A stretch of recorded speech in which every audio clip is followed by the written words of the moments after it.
Derivatives trading involves substantial risk of loss and is not suitable for all investors. Past performance is not necessarily indicative of future results. So stressful when the world's on fire. Good God. I can't look at this, guys. Like, my strategy is you buy it and you hope that you got a good spot. Yeah, but we all think you're crazy. You don't fight this. No way. The markets are freaking out and you don't think that anything is wrong? Come back tomorrow and I'll lose it all. Should be fun. Good morning, everybody. Oh man, I didn't turn on the lights. There we go. Wow, that's so bright. Background's a little bit messed up because I've got like a trillion monitors that I did not intend to get, but I digress. To the charts. Is the stream going on today? Yes, I'm just always late. Incognito Seth again. All right. Okay, so the treasuries yesterday did have a little bit of upside in them from where we were. They didn't quite get to the upside volatility target though. So I accidentally left that trade on yesterday and it went and stopped out at break even. So while I was away, I really need to remember to like take it off. That would be bad. That had been a live trade. Anyways, we're a little bit lower today. There's been headlines and stuff overnight. We'll talk about it, but like nothing huge. S&P 500 doing pretty good. And I think oh, I can't even remember what it was that happened yesterday that was like so great. Was it that Trump said that we're not gonna put a tariff on Canada or something like that? Anyways, they put a tariff on Korea, so there's that. Oil, OPEC saying they don't really buy the supply glut narrative.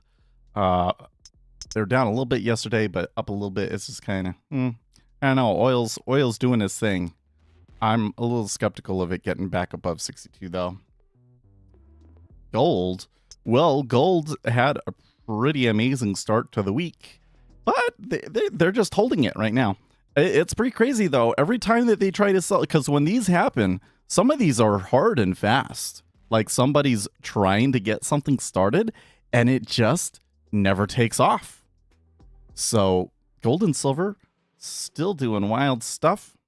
Here you can see silver actually yesterday got all the way up to 118. And they're still at 111. So, man, if there's another run like that today, we'll talk about silver in a second. Copper down a little bit.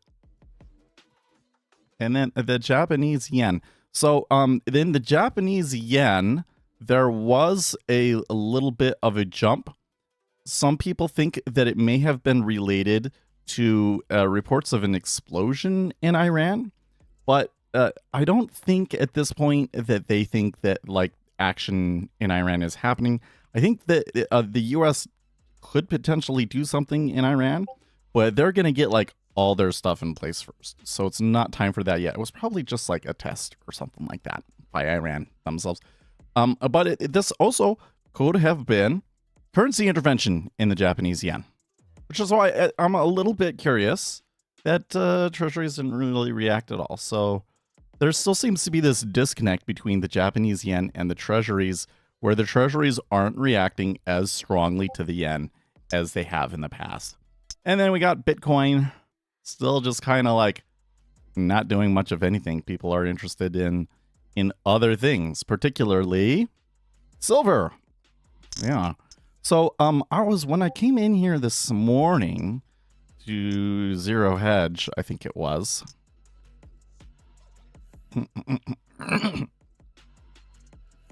Did the White House just blink? Border Patrol boss demoted as Minneapolis mayor says feds are leaving.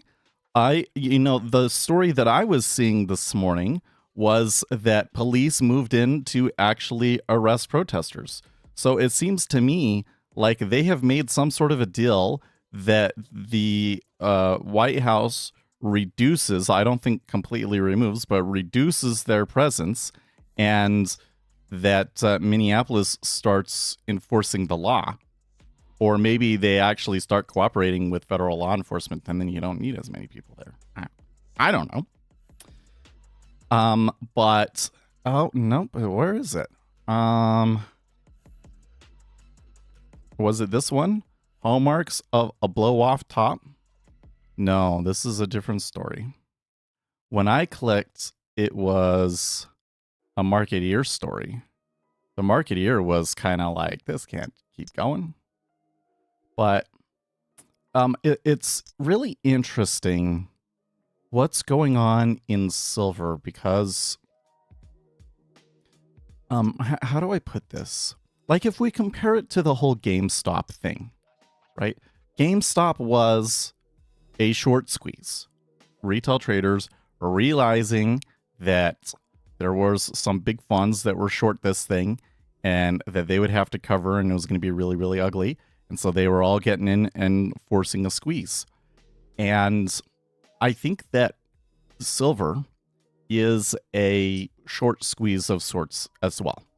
At least that is one factor involved, I think, is that there were banks and all sorts of other players that are like systemically short the metals, and they're getting screwed over right now. But the thing that's different is, like with Wall Street bets, what was the point? What was the end game? The end game, GameStop sticks around? I don't know. Like, the thing is that everybody put their money into GameStop, and GameStop had more funding than you could ever possibly need. More money than you could ever possibly need for a company like that. And what did they do with it?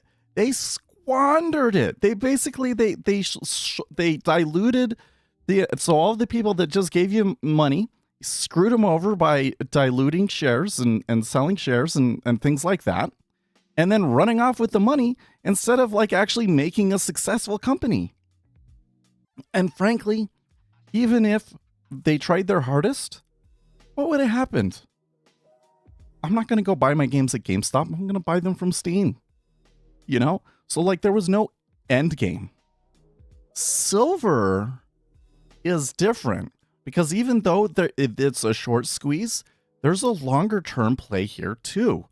The investors are concerned about the value of fiat currencies, basically, because the whole world is taking on insane amounts of debt.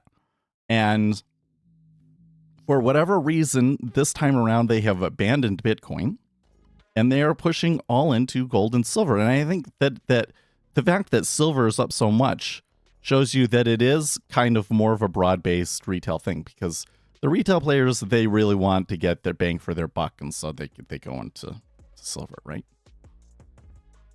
Hey, GameStop shot itself in the foot, then the knee, then the arm. GameStop wasn't that bright. Turned out only a small chunk of weirdos wanted those pop plastic toy things. Oh, yeah.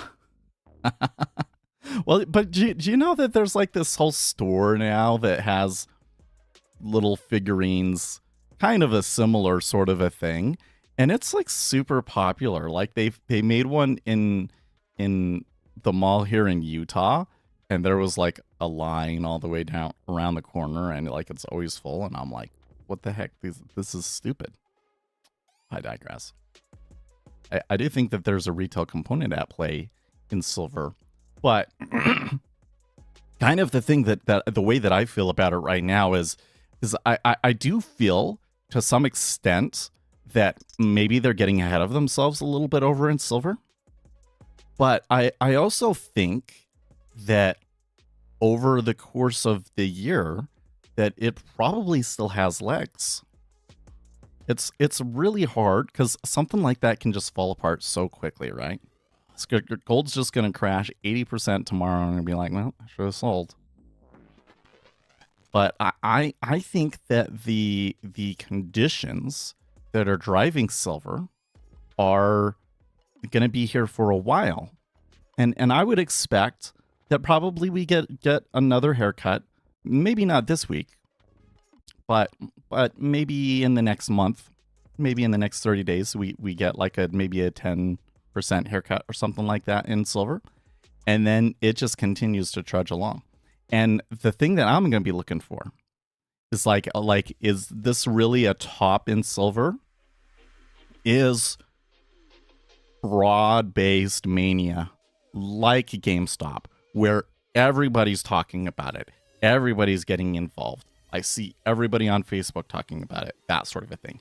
We're not there. In fact, it seems like that it's not really people in the US retail traders that are participating in silver, but just more people in Asia.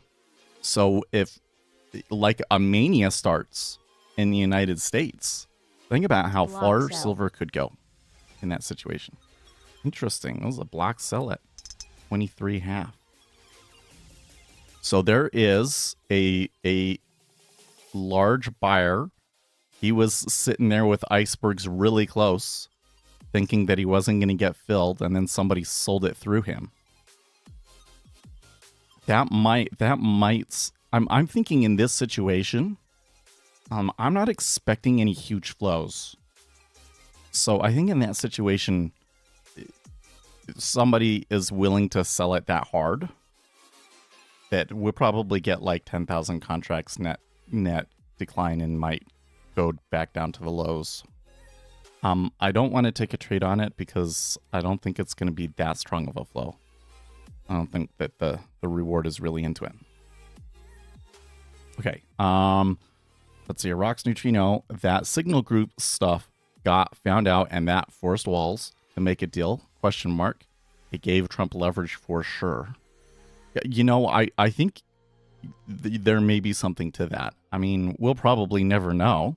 But I can totally see something like, okay, you tell the police to back down. We'll reduce our presence so that everybody can feel like they get a win.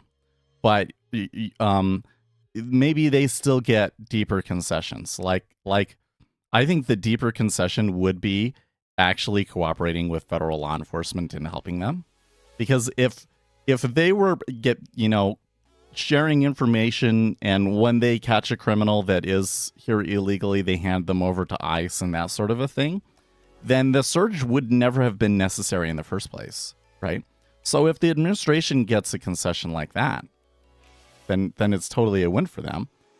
And was it like the signal group gave them leverage? Perhaps. Then they could say, well, it's public. Everybody knows they're doing things illegal in there. We have to pursue it. But we'll make sure that to say that you weren't involved. Right. Waltz isn't going to take the fall for it, at least. Something I could see something like that. But at that point, we're speculating. Don't really know. It is curious though.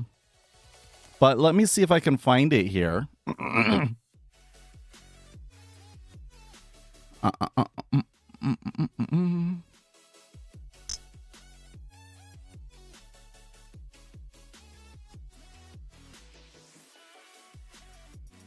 So over on what is essentially the Donald Patriots.one. I shouldn't show you this because YouTube might not like it. But anyways, they're saying snowplows deployed against Antifa agitators in Minnesota.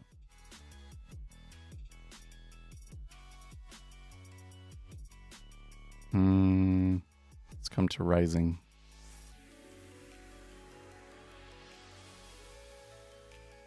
I haven't seen more. I did see some posts from people saying that they were like arresting protesters and moving against protesters and stuff. So it seems like, and they did say that they made a deal. They did say that they made a deal. We don't know what the deal is. Some people seem to think that the deal is just that ICE gets out of there. They won and ICE leaves. But they wouldn't just do that without getting some. Let's recenter here. Okay. Is there anything else to say about that? Well, let's just, what else was Zero Hedge got on their thing? The rate check yen, natural gas. You know, we haven't, I don't pull natural gas up very often anymore, but apparently because of this winter storm, natural gas went crazy. The way that the weather has gone this year is really interesting. Like, we knew that there was kind of the mix and potential for big snowstorms this year, but the way that the jet stream came through was like it stayed up north so far that that the jet stream is just coming down like right over the Great Lakes. So it is taking all of that snow and just absolutely slamming the Northeast. And us in the West, we're getting nothing. I'm really worried.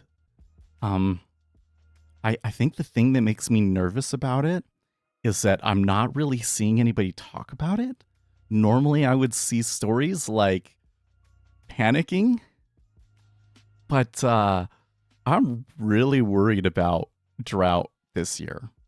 It's definitely going to be you can only sprinkler your yard, you know, 2 times a week or something like that. That's definitely coming. Yeah, I just you took all our water, guys. Out east, you took all our water.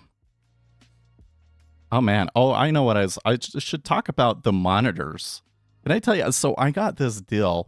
I was you know, I've been trolling around on the local classifieds because I want to have 4 monitors at work. Everybody says, Seth, why do you don't need 4 monitors? 2 monitors is just fine. Yeah, but I want them and I can.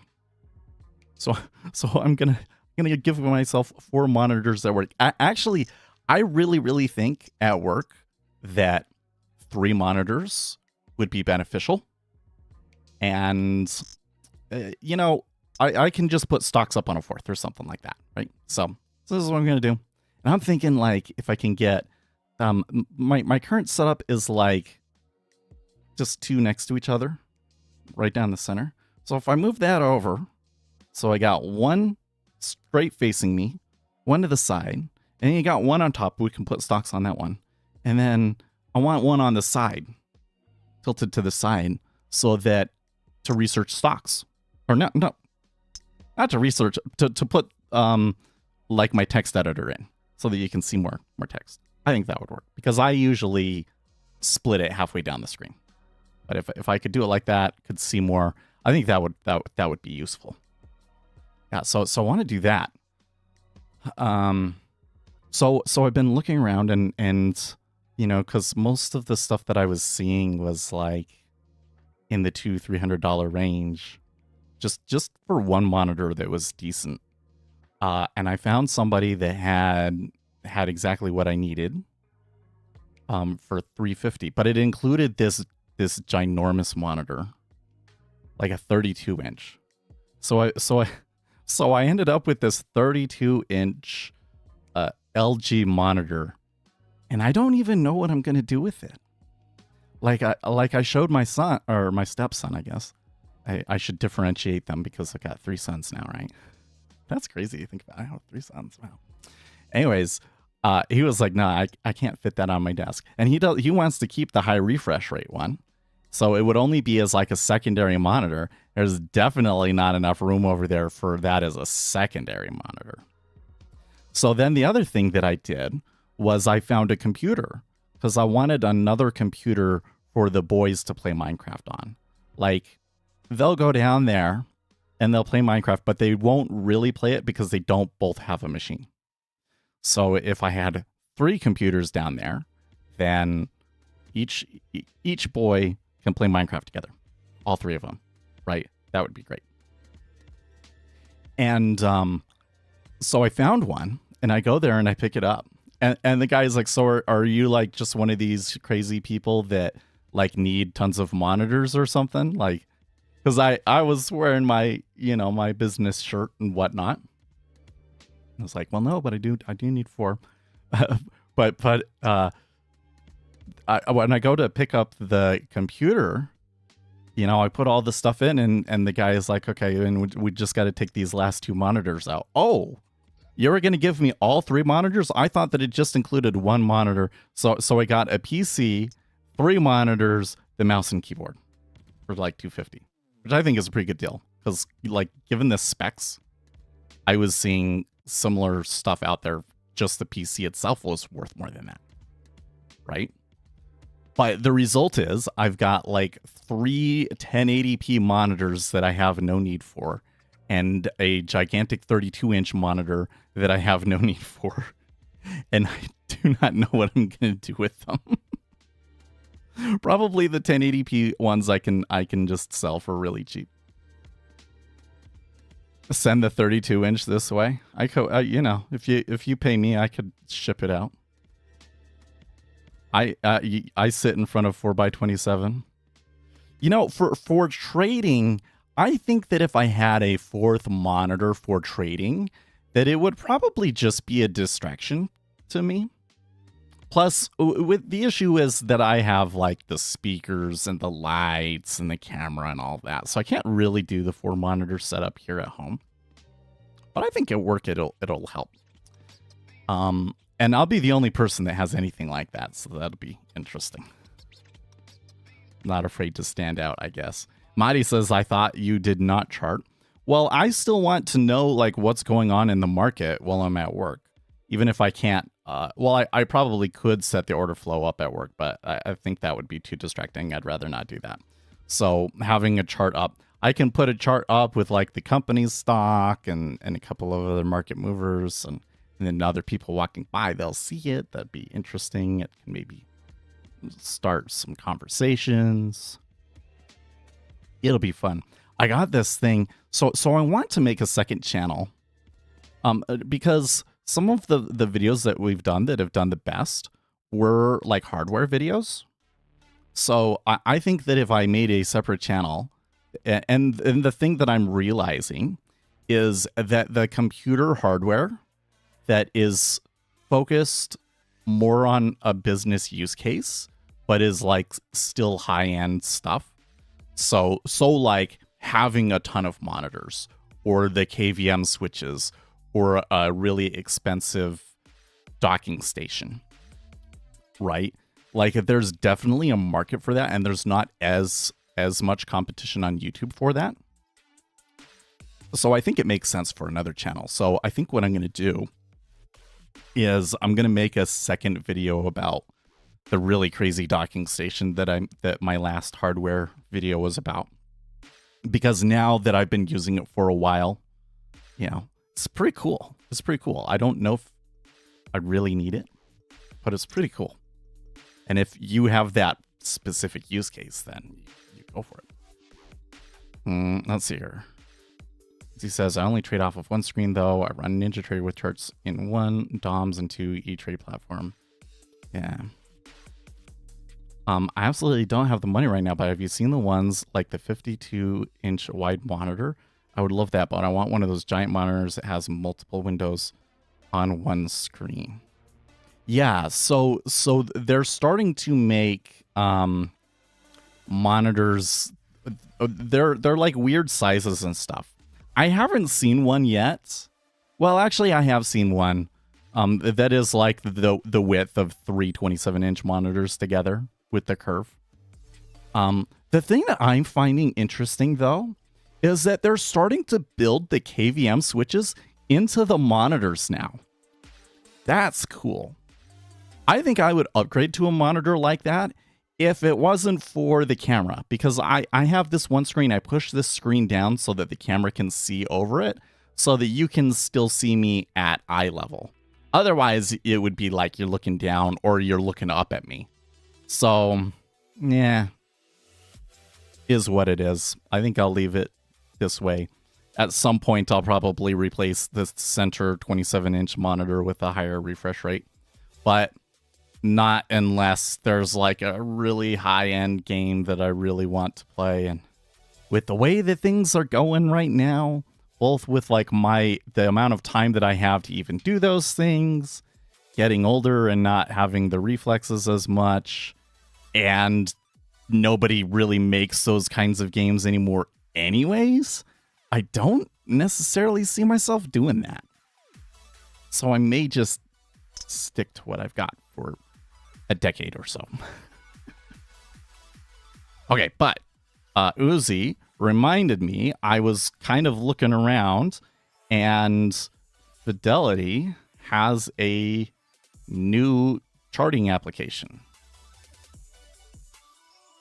So I want to check that out. And we can look at stocks with that.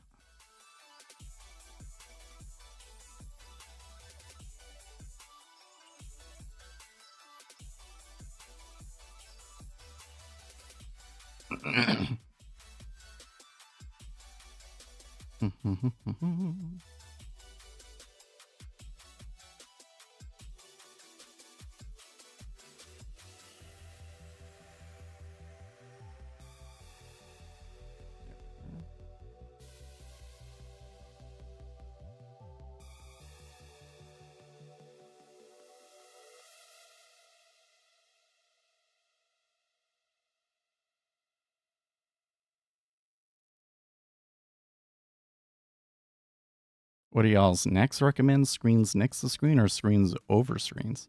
Definitely next to screens. I would be careful about if you have screens on top of screens that it's not a screen that you're constantly looking at. Right? Like I would put on the top screens the things that you kind of occasionally monitor, but you're not spending, like don't put your text editor on the upper screen. But you can put like your chart on the upper screen. That was a pretty brutal take there at 21.5. So I think that this sell meta order has gone. Actually, I can possibly see maybe another 5K. But let's see here, and we are touching the 21. So let's monitor this spot. Just because they might just blow through it. But if I start to see some absorption here, it might be worth it to take the reversal. I don't know if it's been so tight. That's the issue. I keep having a hard time justifying a trade because it's just like, yeah, it'll go up like 2 ticks. Who cares? Yeah, a hardware channel would be cool. Yeah, and I think I have a name for it. I'm not going to tell you the name, but I think I have a name for it. It's all... I think I'm going to do it.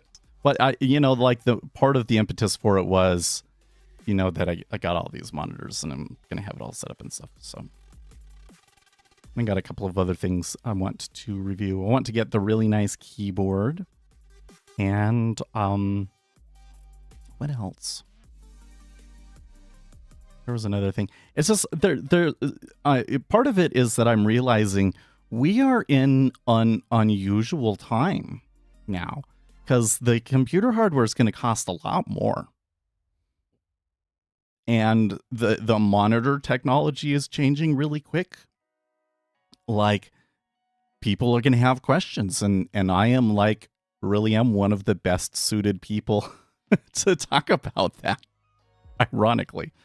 I don't know if it's ironic or what, but it's just not something that I expected to be like, But I do like what we see here on in my channel metrics is that people really, really care when I start talking about the hardware side of it. Ooh, you have a special graphics card, the Matrox and HDMI parts for each screen. Yeah. Dude, it definitely gets crazy. I remember watching this one video that was like, how many monitors can you actually realistically drive? And they just kept going and going and going. Monitor, phone tech. Well, I wonder about the phone tech. I guess the big change in the phone tech has been the folding screens, huh? So that you have something that's a phone, but it unfolds to a tablet size. That's kind of cool. I want one of these tablets that ironically enough are like consolidating down to some extent. Like they use e-ink, for instance. They're not like super powerful, but they're really designed more for writing. I kind of want one of those. That's why I was saying I was talking about handwriting. Because I never had very good handwriting.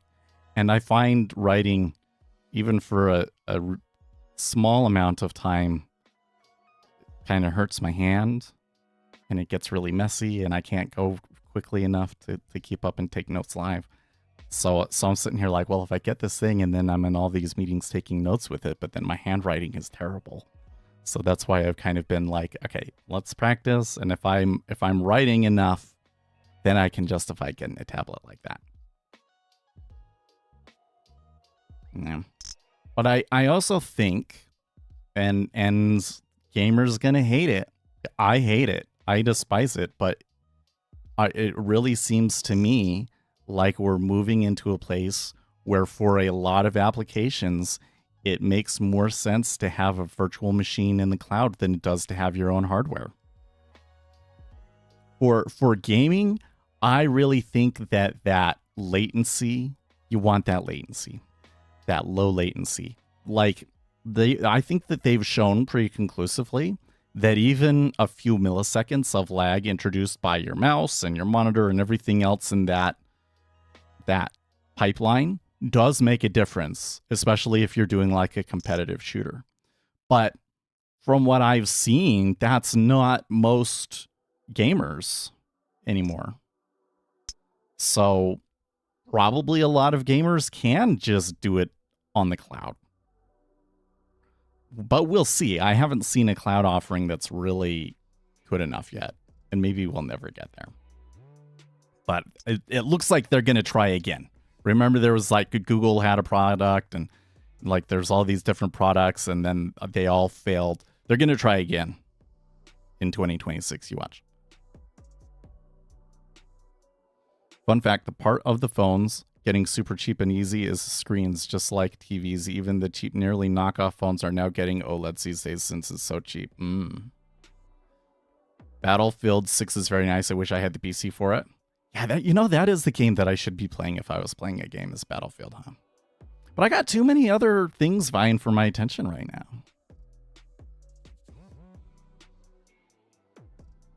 Yeah, only esports, which the team term will play. Well, I mean, like a fighting game, it would matter. A racing game, it would definitely matter. You know, that is another possibility, though, is that it could go the other way, and all of the sudden simulation becomes more popular. Like things like Oculus and all of that sort of thing.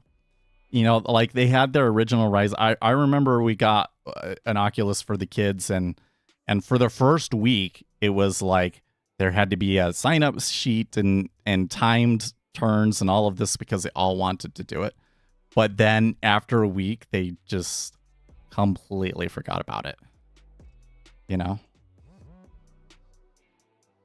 So, but I think part of that was that the technology is just not quite there, and the software is just not quite there. Like the number of, oh man, what is an MSIX file? Anyways, and then like driving sims, that's so cool. You can get super cool driving sims. So maybe sims will get more popular, and that would be a pretty strong use case for desktop PCs. At the same time, we already have desktop PC tech that the games aren't fully taking advantage of. I think that we've kind of run into an issue where the tools maybe have the ability to do the fidelity, but not. It's kind of more an issue of like, can the developers actually use the tool effectively to create the amount of fidelity that they want and all of this sort of a thing. and you end up with like really poorly optimized games, and the tool isn't good enough yet to really help developers do that well. You really have to know what you're doing. And you know, so the gaming graphics has really stagnated. All right, let's install this. Oh, it says it stopped halfway. That's weird. Okay. Oh, okay. Internet app. Oh, okay, so it's like an installer, but it's kind of a... It's probably written in Microsoft's new GUI framework thing, huh? What is it called? Blazor or something like that?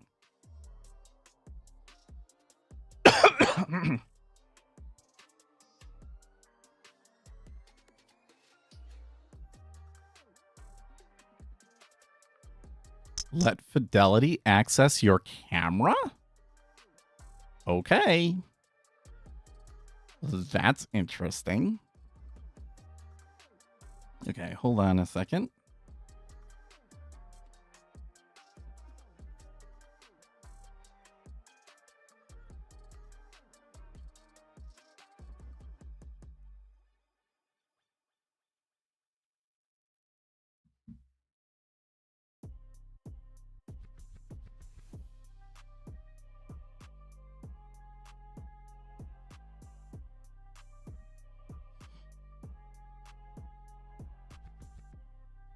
So see if the desktop app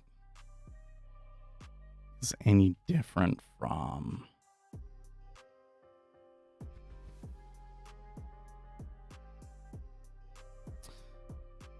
welcome to the next generation. Create multiple monitor layouts. Select the theme.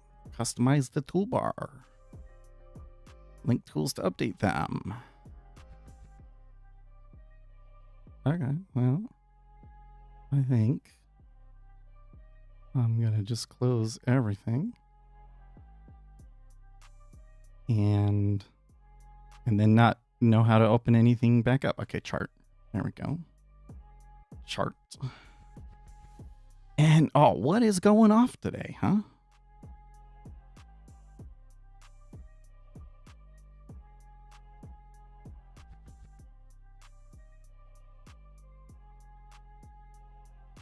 Oh, you know, I wanted to look at Salesforce. Because somebody said that they took a huge hit. And I'm like, that must have been yesterday or something. Must have been an old video. That's interesting. They're up today. They're up today. Oh, cool. That's interesting. Let's size this window. Shall we make it this big? Let's do it like that. Let's make another chart. Okay, so they're saying UNH is our trending ticker today. Oh, they're down big. Whew, they're down big. Good. Nobody likes it. Good. Trading hardware channel would be good, I think. Yeah, well, and I wouldn't make it like trading hardware, but it would be geared more towards productivity and business hardware. So switches, monitors, that sort of thing, rather than gaming, which is like everything else. What else we got? Boeing. Boeing would be a great one to trade.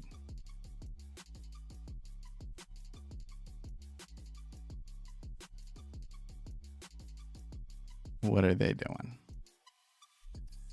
They must have had earnings yesterday or something.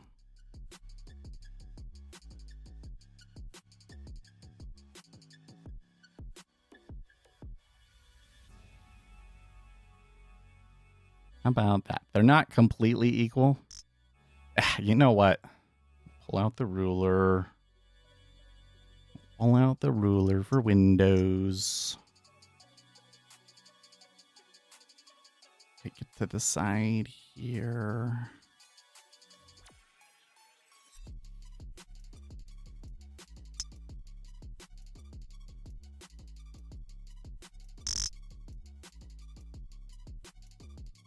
Okay, 1702.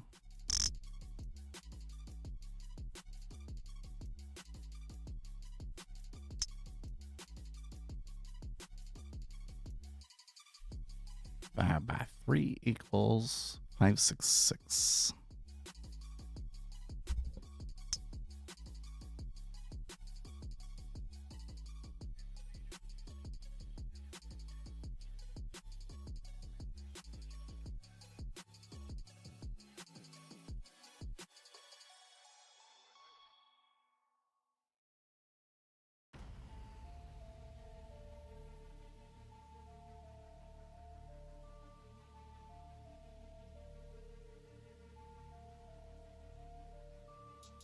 Almost perfect.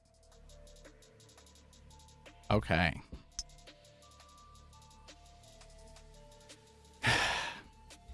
Now we got to make them customize this a little bit so that it doesn't look like crap. I don't like their color pickers. Should go with like a yellowish, more yellowish look. Did that not change it? Oh, because I didn't click apply. Brr. Apply. Yeah, yellow's too much. They don't give me a real orange there. Guess there's... That looks more orange-red to me. That's definitely more orange-red to me.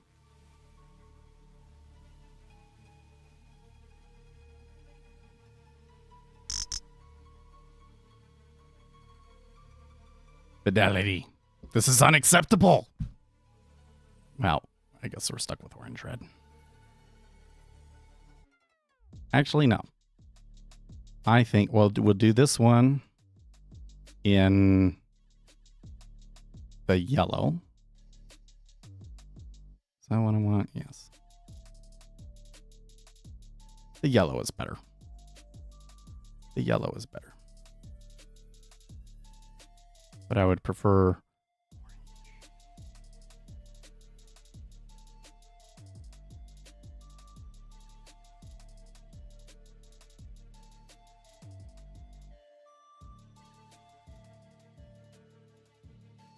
Oh, I think I got the blue over here wrong. Is this blue? Okay.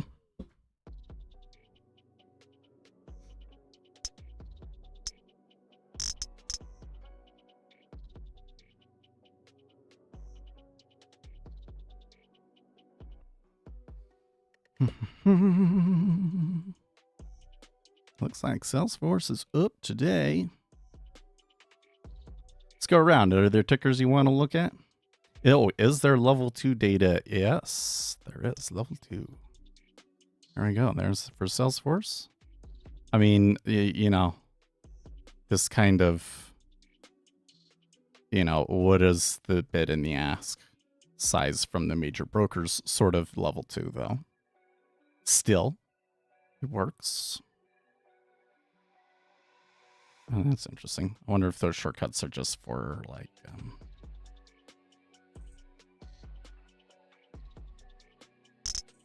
for a trade. Oh, that's interesting. So if I did take a trade in stocks, I would want to use this. I could do bid market. It's probably, it looks like it has it set up so I can put it like do a market order or a bid market at a certain price or whatever. So it's cool. Man, by the way, that took me way too long because in that time that I was messing around, the treasuries did in fact reverse like we thought. I was concerned that maybe there was some more volume that could come through because it wasn't quite 10,000 contracts and I didn't see the absorption necessarily. But it was like it was done and they mean reverted. Like just like clockwork. I was gonna say magic, but it's not. It's clockwork.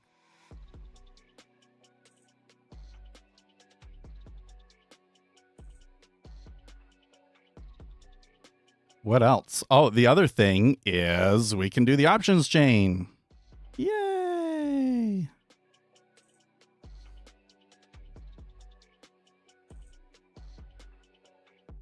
Did you find so for market depth, DX feed gives us market depth. It's about $100 a month. I'm a little bit concerned about our ability to consistently pay for that with the funds that we get from running the channel overall, because I don't think that I would be taking very many stock trades with that data. But I do think that there is some opportunity there, and I want to start looking at it and studying it and stuff. So what we're going to do is we're just going to start watching stocks more often. So we want to pick 3. So you guys haven't recommended any yet, but if there's a stock is on your list you want to look at today, let me know and we can put it up. So I found United Health and Boeing from looking around. Those are like kind of the trending tickers on Yahoo Finance. I'm just going to come over here to CNBC. Fed is likely to lower rates only 2 more times, even under Trump's next chair pick, says CNBC Fed survey. Yeah, not a big deal.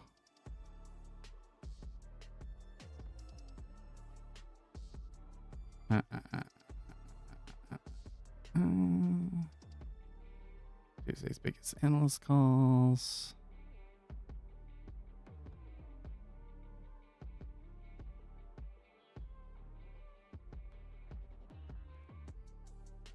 UNH is definitely the big ticker today.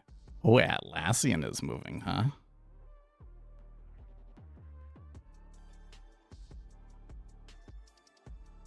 They moved pretty good yesterday.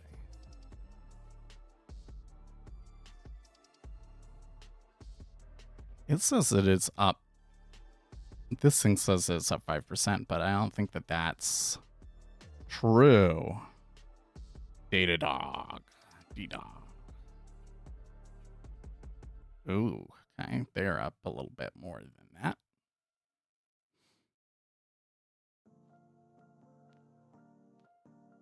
Day trade stocks or long team? I don't know. I think that for me to day trade a stock, I think I have to know something. I think that would be hard. It would really need to be a set of stocks that I really, really study and understand well, or a macro catalyst. Because just this whole thing that's like, okay, United Health Group took a big dip overnight. So when this opens up, is it going to move up or down in the first 30 minutes of us trading? How can I predict that? I'm not sure that I reliably can. Maybe with the order flow, I'll get some opinions, huh? Maybe part of it is you just don't have the order flow. You only have the price. It's just a wash. But with the order flow, maybe I can sort something out, whether they're net buying or selling. But for now, we're just gonna pull the stocks up, make sure we know what's going on, put them in our titles. So, where are we?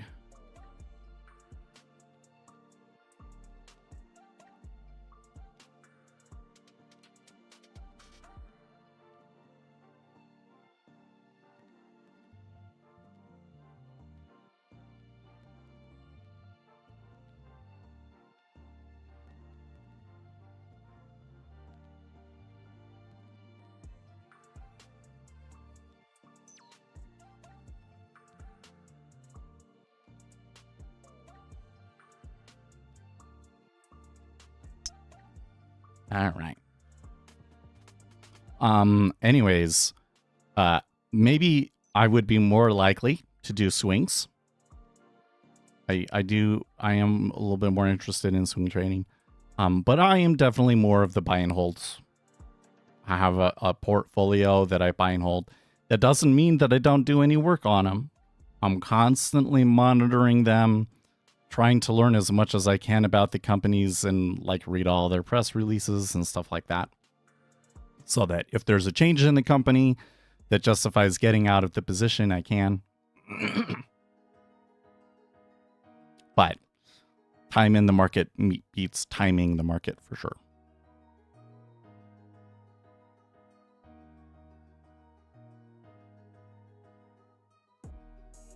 It's kind of like one of the key things that I think a lot of retail traders never really make the connection because they're obsessed with technical analysis, and technical analysis claims that it works the same on all time frames. But doing something on an intraday basis is a completely different game from managing a portfolio or swing trading. They're just completely different worlds. The types of methods and things that you have to do on those different time frames are just completely different. And what's happening is most retail traders are taking concepts that were built for higher time frames and trying to apply them to the intraday time frame and just falling flat on their face.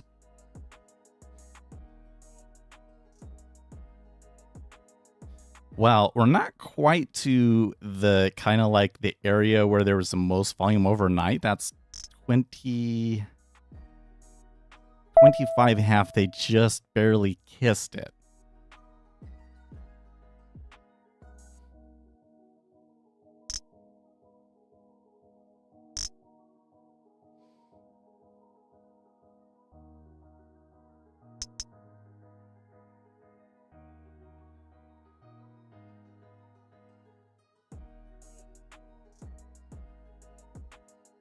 Never really found a good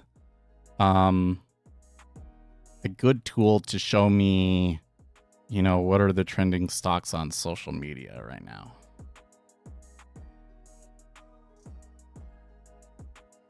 Oh, that's what it was. It was swaggy stocks.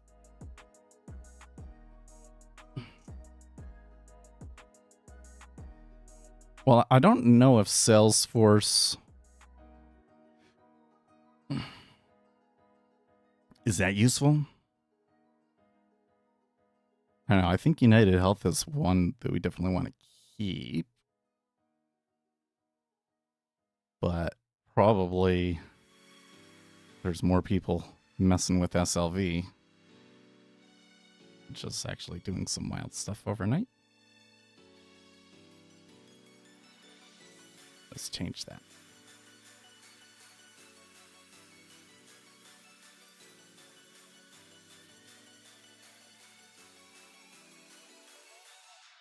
Block buy.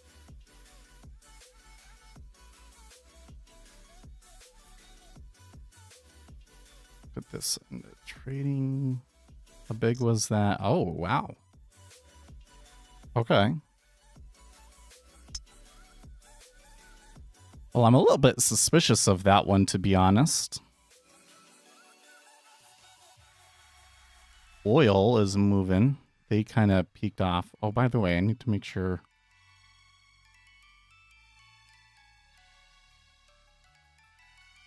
Okay.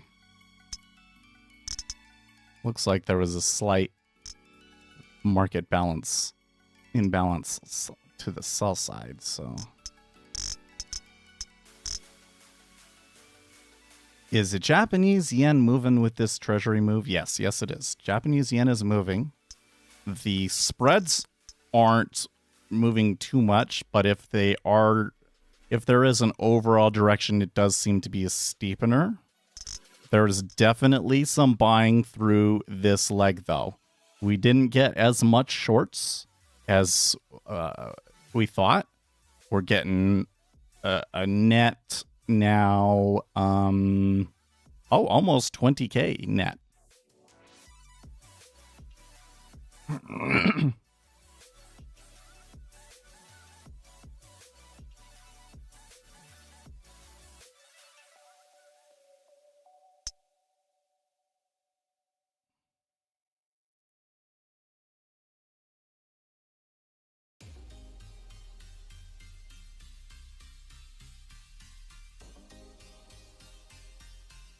Oh, you know what? Because I have it set to 5 minutes, it hasn't done the first 4. That's why that's what that's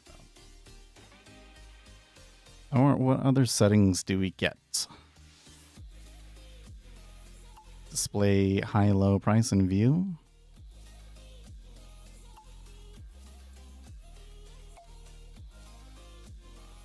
Change how visible the grid lines are. Bars to the right.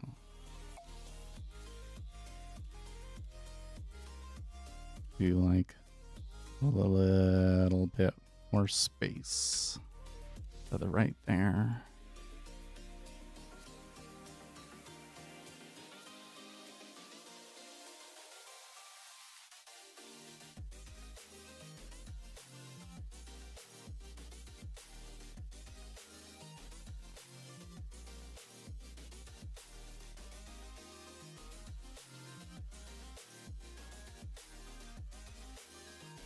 Still seems like there's something different about the United Health one, though.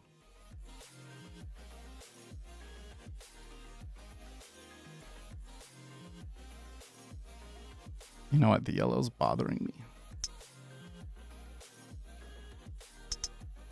I'll do it like that. I'll do blue and red. Or what about this one? Is that orange? Okay. Let's do it on this one. That color? It's not terrible. It's kind of like a washed out orange. Yeah.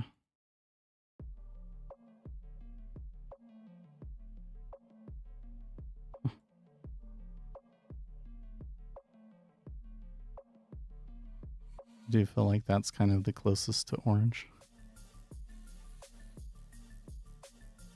You like the top orangish? Kind of the washed out orange? This one right here.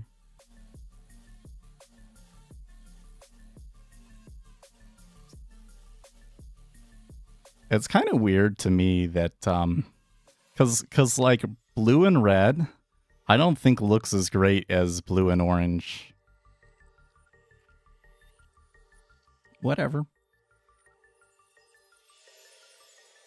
Ooh, look at that iceberg at 26.5. That was an 11K there. Wait, is there something? Okay, there is a 5-year auction today. By the way, what, you know, I'm just realizing I didn't really, what was the ADP? 7.75 versus a previous reading of 8. Okay.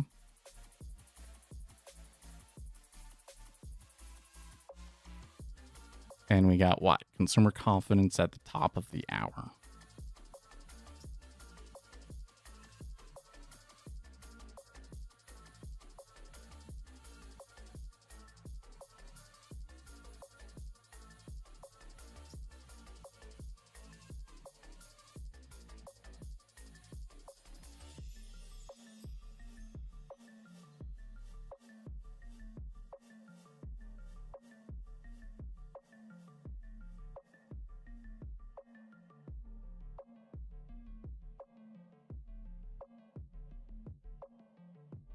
Okay.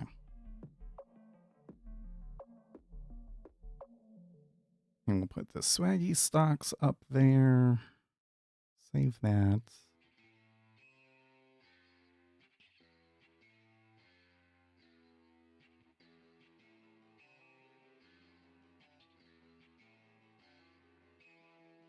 Trending tickers by volume. We'll save that one too.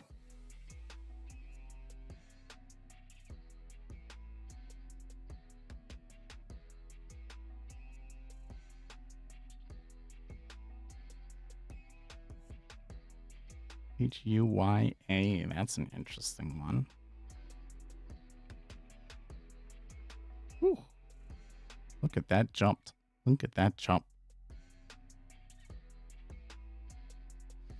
And Steffa says, I think the U.S. is going to invade Iran. It is only a question of time. Yeah. Well, I wouldn't necessarily say an invasion, but yes, I think so too.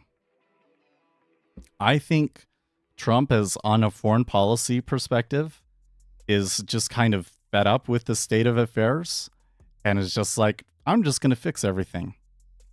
I'm just going to go and change it. And I think that he wanted to strike Iran before, but he felt like that he didn't have the option at the time to really end it.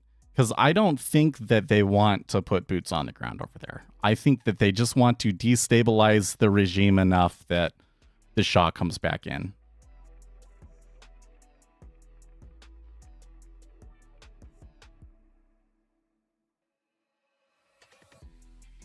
And I bet you that Israel is like screaming in his ear to do it.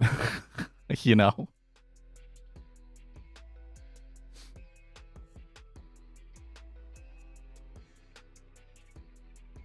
So I remember last time there was some people.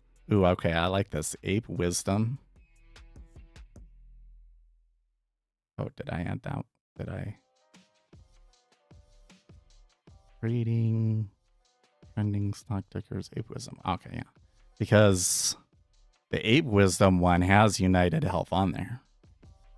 And, well, so what does it say? Reddit? Is Reddit moving today? That's RDDT, right?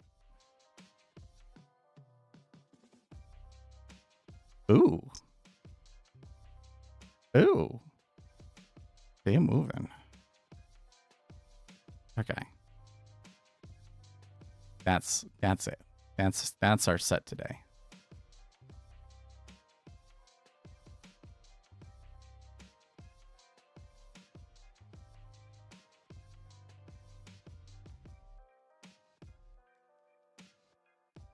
I like me a good decline in Reddit shares. But you know, I'm a little bit concerned. I guess it's not too bad because Salesforce is up and is doing okay, right? But I'm starting to see this sort of like trade that like software is going to collapse or something like that. Like the investors betting that software margins are going to collapse and all of those companies are going to go out of business. So maybe the Reddit thing is about that.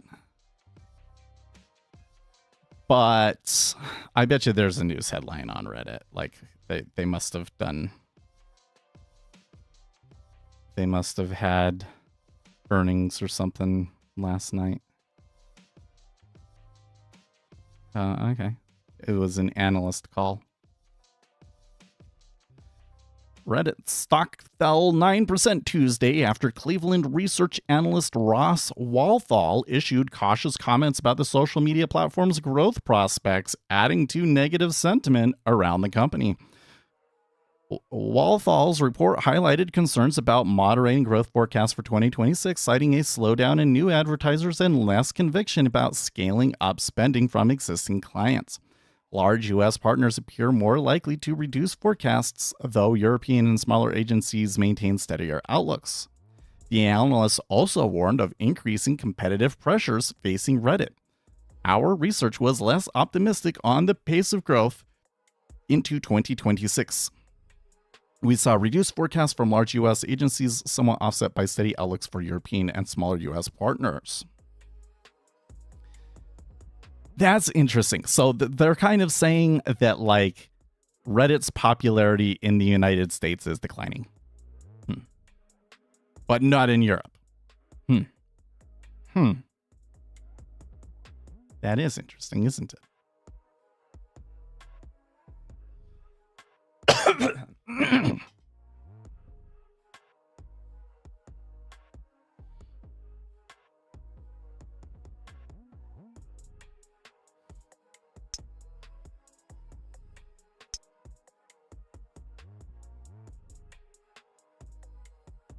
So the treasuries, they kind of came back. They seem to be creating a liquidity hole in this 26 half area.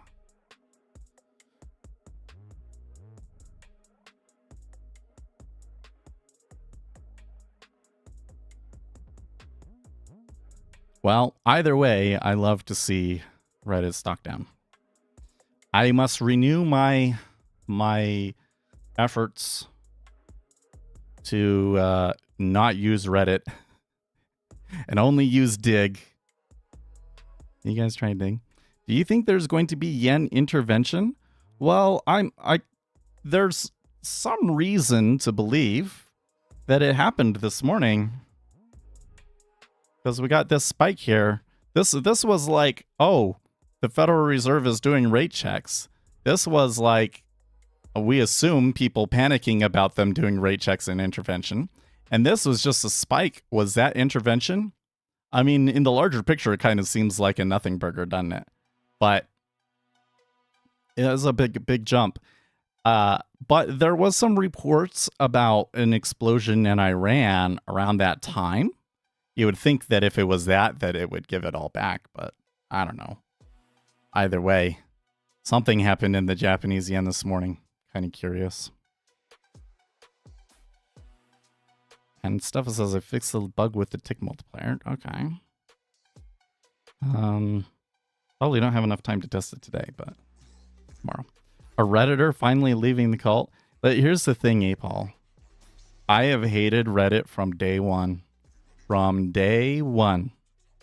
Because what happened to me was I was obsessed with forums and IRC.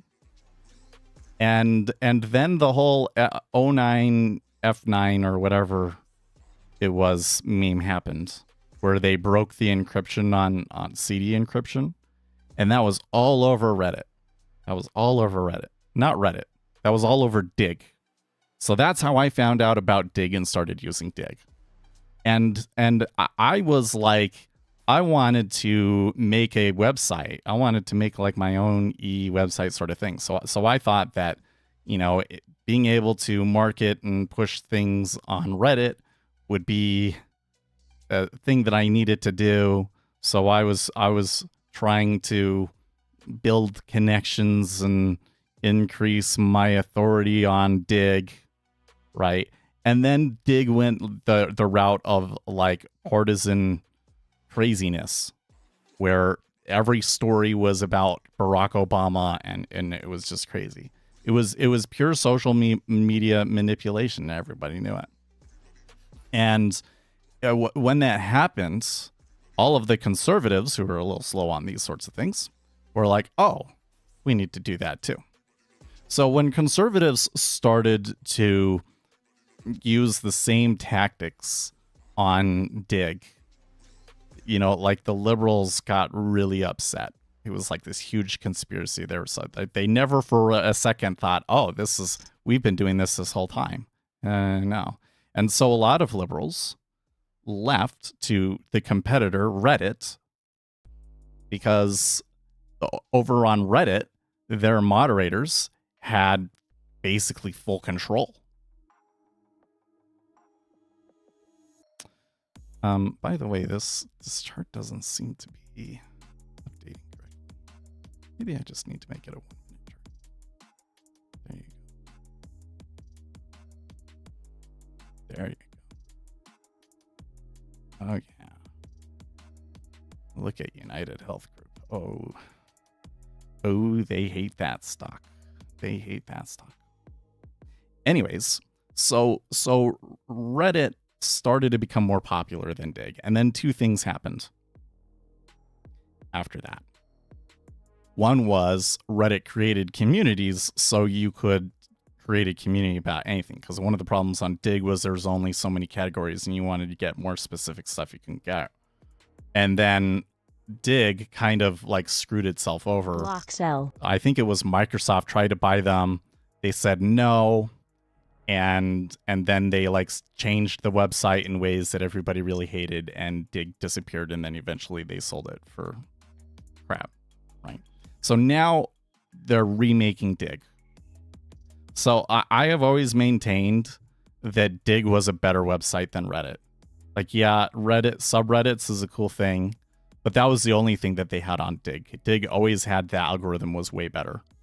You got a way better content on Dig because in order to get something to the front page, it had to be upvoted by like broad networks. And it couldn't just be all the, I don't know. And anyways, obviously there are still problems with it because like all, you know, it was like the front page was all Barack Obama all the time for a while.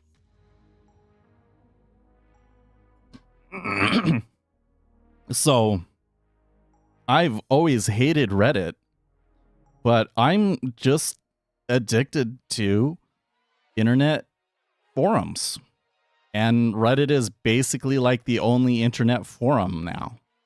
So, like, what are you doing online?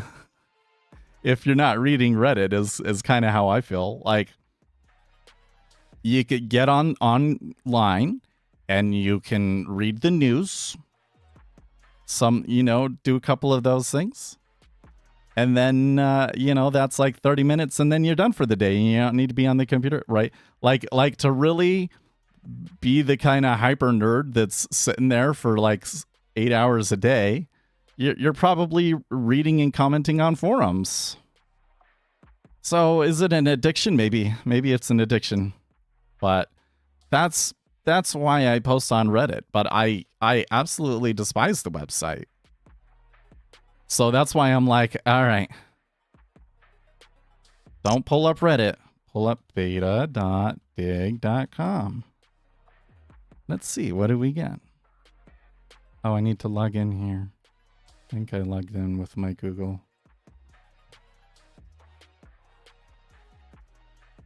I'm reading patents and research. I don't like reading other people's opinions on things, especially things like facts, because it's crazy how you can show people facts.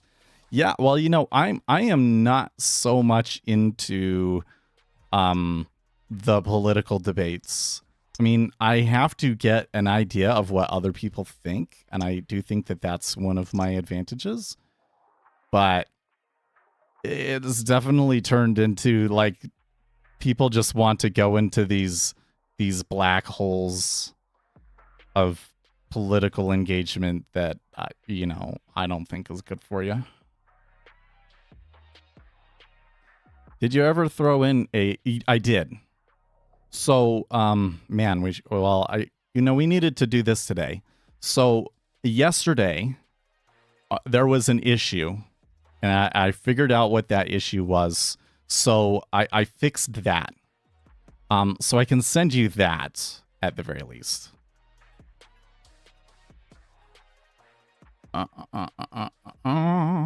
Speculators F. Daily volatility levels. Send you that one. But I need to make more changes to it. I need to add. I need to look at when it does its when it writes and stuff. I need to set something in there so that, like, if it was unable to catch the volatility for that day, it like sets a Boolean so that when it gets to the part where it writes, it won't write it if it's not a real volatility. And that way, you know, if you come in and it failed and then you fix something and you refresh, it will refresh and do it correctly instead of you having to go into the file and delete the errant entry.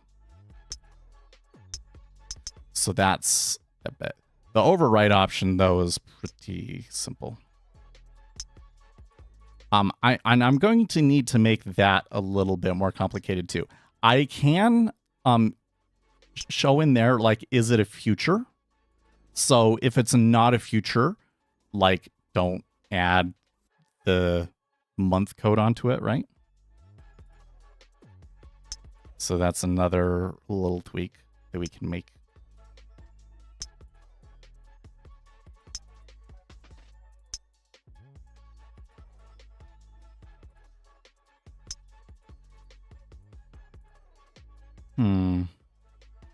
So I must need to change some other settings on these charts because the charts are not necessarily updating all the time.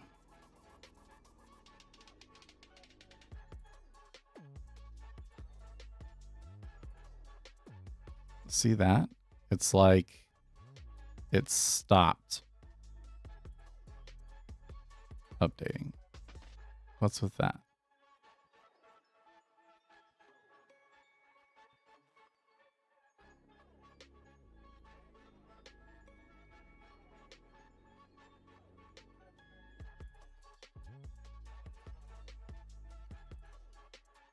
I can F5 it. And that resets it back to like everything, resets everything. 1 minute. Now, but now it is the current time.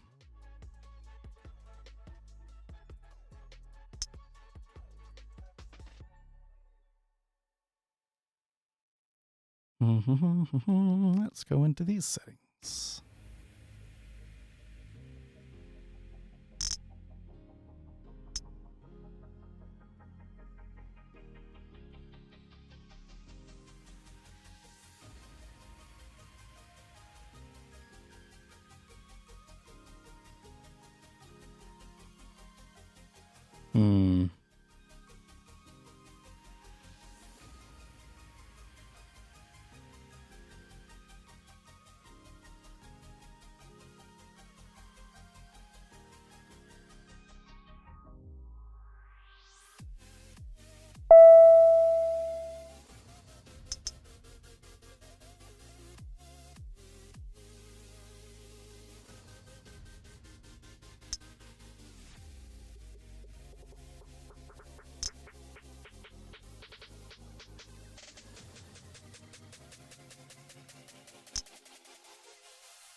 See, like, it doesn't update real time.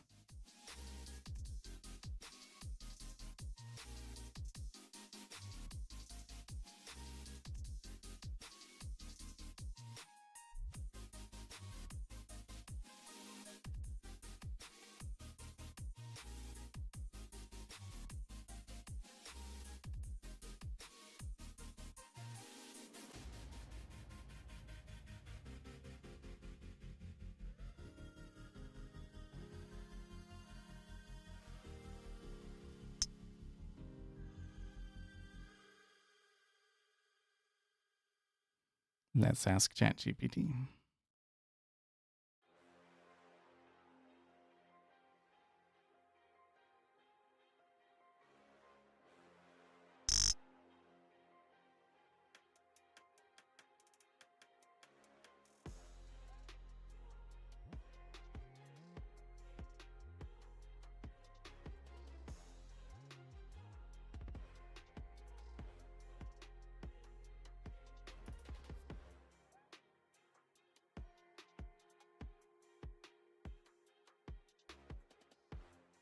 Apparently, this is a known bug.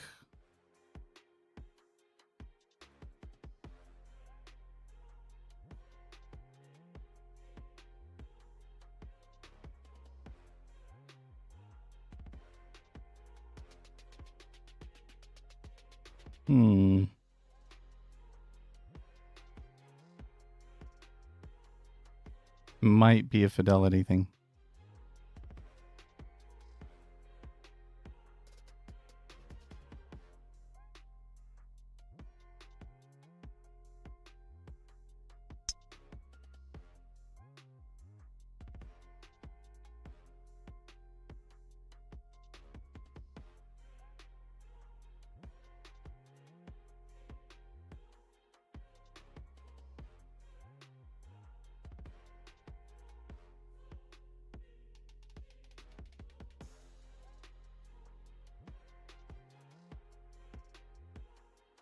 How do you form? Yeah, just give the exact full name of it. Oh no, actually, I take that back. So like if it's MES, you just need to put in ES. And it adds the date onto it. Yeah. It still adds the date though.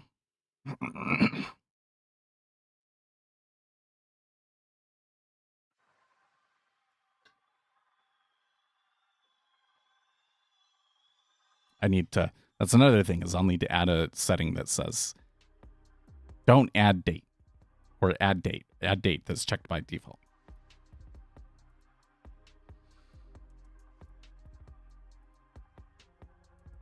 It's not reading the yen contract. Not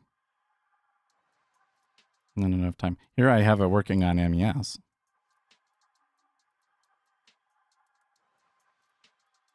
Was what I tested it with. Tomorrow I'll have to do it on the 6G. I'll just minimize that. Yeah, it still doesn't... Maybe down here? No.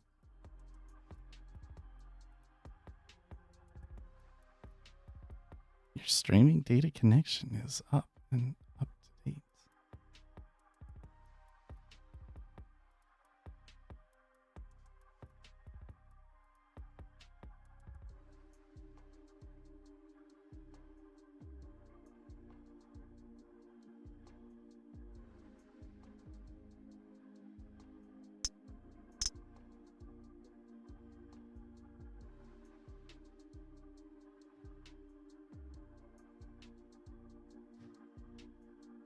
And the thing is giving me data up here.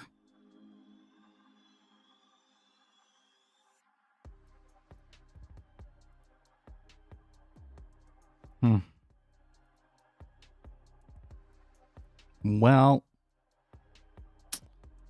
we'll have to figure it out another time. I'm just going to close it for now.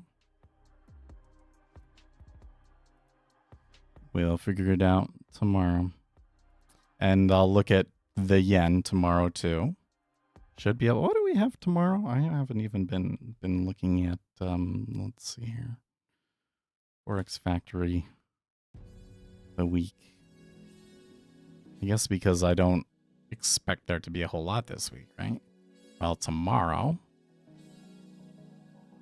Oh, that's right. We have a Federal Reserve meeting tomorrow. Arr.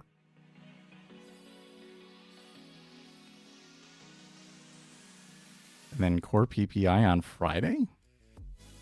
And Chicago PMI. Okay. Well.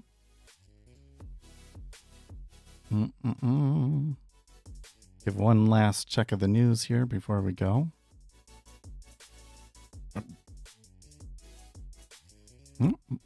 Nothing too interesting. All right, well, we got some work.